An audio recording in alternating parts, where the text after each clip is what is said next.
Olá pessoal, bom dia! Hoje nós vamos falar sobre os pronomes relativos em inglês, ok? Os pronomes relativos em inglês, eles são específicos, diferente da língua portuguesa, ok? Primeiro a gente vai pensar em simples, basicamente, que é pronomes, certo? Pronomes, você utiliza nomes, tá? Você usa para os nomes, pronouns. Então, pronome nada mais é do que palavras que você usa para substituir nomes. Deixa eu arrumar meu mail aqui, que ficou bem coisadinho. Beleza? Então, para o nome, a gente vai substituir os nomes das nossas frases. Nós vamos ter orações subordinadas, que é o sentido entre elas. E para a gente não repetir esses nomes dentro da frase, a gente se utiliza dos pronomes. Então, o primeiro pronome eu trouxe who, que é para pessoa. Então, eu trouxe frase simples. Na primeira frase eu trouxe I like my neighbor. Eu gosto da minha vizinha. She is Australian. Ela é australiana. Então, nós vamos substituir esse pronome, certo? Vamos tirar o pontinho, porque vai se tornar um único período. Então, vai ficar I like my neighbor who is Australian. Eu gosto da minha vizinha, que é australiana, ok? Bom, mas eu quero dar um outro sentido. Eu quero explicar que eu gosto da minha vizinha porque ela é australiana, certo? Eu quero dar uma origem, qual motivo eu gosto da minha vizinha. Então eu vou usar aqui uma vírgula para mudar esse sentido. Então vai dizer I like my neighbor who is Australian. Então eu gosto da minha vizinha, que é australiana. Então tem outros vizinhos do meu bairro. Porém, eu gosto daquela, porque ela é australiana, right? Então, a gente chama como esse tipo de período, esse tipo de frase? Nós dizemos que essa frase é um aposto explicativo.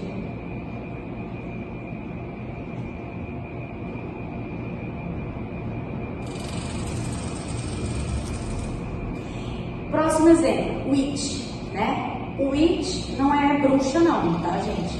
Aqui nós vamos utilizar também como pronome, certo? Mas a gente geralmente é relacionado a coisas, ok? Vamos ver a nossa frase aqui. I drive this car. Eu dirijo este carro. This car is black. Este carro é preto. Ok, vocês vejam bem que nossa frase está repetitiva, né? Duas vezes a palavra este carro. Então nós vamos fazer o quê? Vamos apagar, certo? Vamos apagar aqui com a mão mesmo. E aí nós vamos colocar I drive this car which is black. Eu dirijo este carro que é preto, ok? Vamos fazer uma frase então explicando que o carro que dirijo é preto, ok? Vírgula. I drive this car which is black. Eu dirijo este carro que é preto, ok? Então, aqui nós temos novamente um aposto vocativo. Vamos ao próximo exemplo, that, tá? Então, vou utilizar aqui na frase she girl that helped me. Então, essa garota que ajudou-me, por exemplo, my homework, ajudou na minha tarefa, certo? Você pode utilizar tanto para pessoa como coisa, né? Como nós temos os exemplos acima ali. Porém, uma diferença é que você não pode utilizar o that para transformar a frase em apostos vocativos, tá? Você não pode fazer exemplos de frases apostos vocativos. Eles são basicamente parecidos, porém tem essa especificidade aí do that. Vamos falar do pronome relativo rules, ok? Rules, ele vai indicar posse. Temos aqui na frase I have a friend, his parents are rich. Eu tenho um amigo, os pais dele são ricos. Então aqui, esses pais especificamente, né, está relacionado ao meu amigo. Lembra que his é um pronome de posse, né? Os pronomes possessivos, né, eles estão relacionados diretamente aos pronomes pessoais. Então, o his está relacionado ao pronome ele, né? Então, eu só sei que meu amigo é ele, ok? Lembra que para mulher seria o quê? Se fosse uma amiga, estaria aqui, seria her. Ok? Então aqui seria ela. Então você saberia que a minha é uma amiga, não se trata de uma amiga. Ok? Mas nós viemos aqui para falar dos pronomes relativos. Então você é apagador, mas vai tomar o mesmo. Ok? Vamos substituir então aqui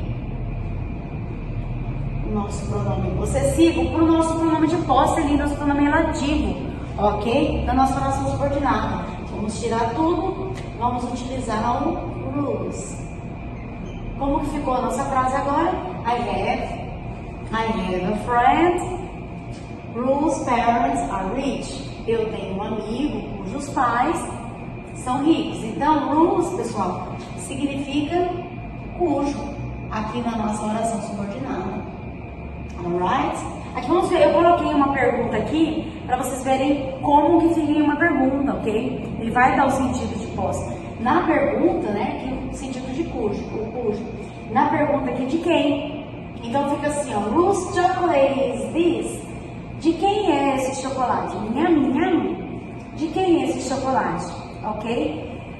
The chocolate is me. Ok? O chocolate é meu. Beleza? Vamos para o próximo, que é o where, tá? Where é ligado a relacionado ao significado dele, a utilização é para lugar, ok? Onde? Aonde, né?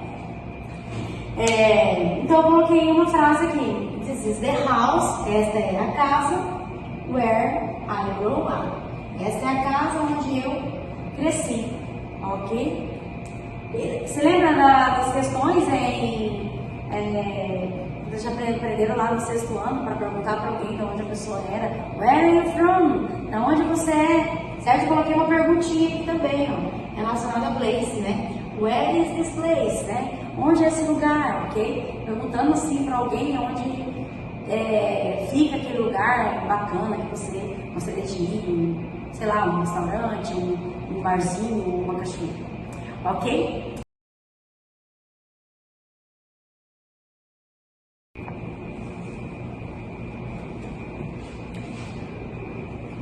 Bom, vamos falar a diferença entre who e who, ok? Qual é a diferença entre whom? Qual é a diferença entre eles? Bom, agora vamos falar sobre who e whom e a diferença entre eles, ok? Então, who significa quem, tá?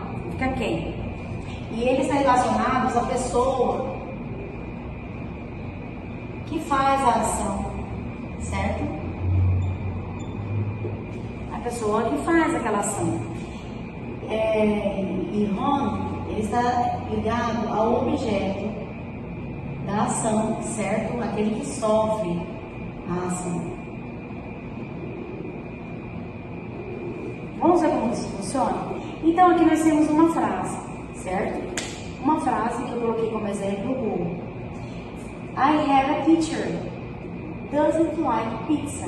Então se eu fosse completar essa frase com um pronome pessoal, eu colocaria assim, I have a teacher, né?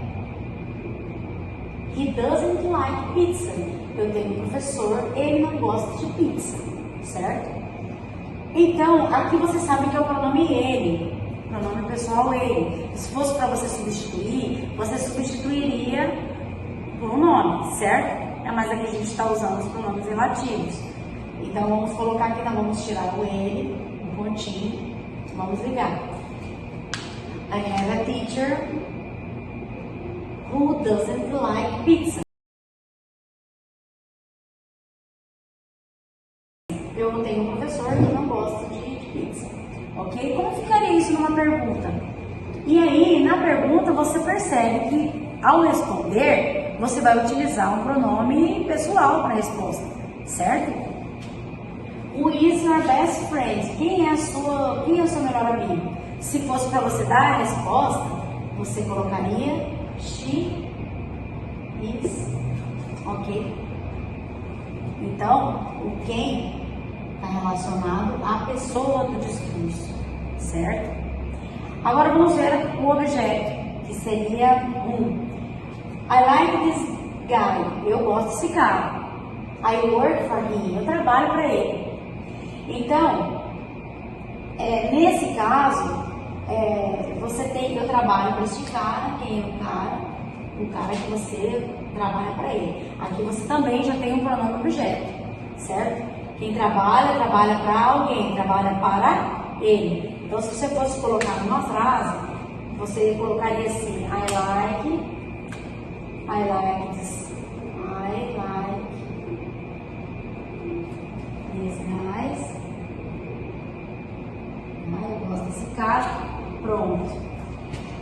Vamos colocar então Ron.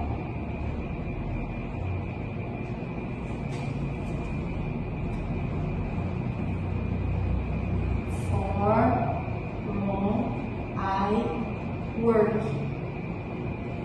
Não sei se dá pra ver aí, mas eu coloquei I like the guy, for Ron, I work. Eu poderia I work for também, poderia assim, colocar no final, mas não fica muito bonito não. Então, I like the guy, for Ron, I work. Eu gosto do cara para quem eu trabalho. Para quem eu trabalho? Para aquele cara, ok?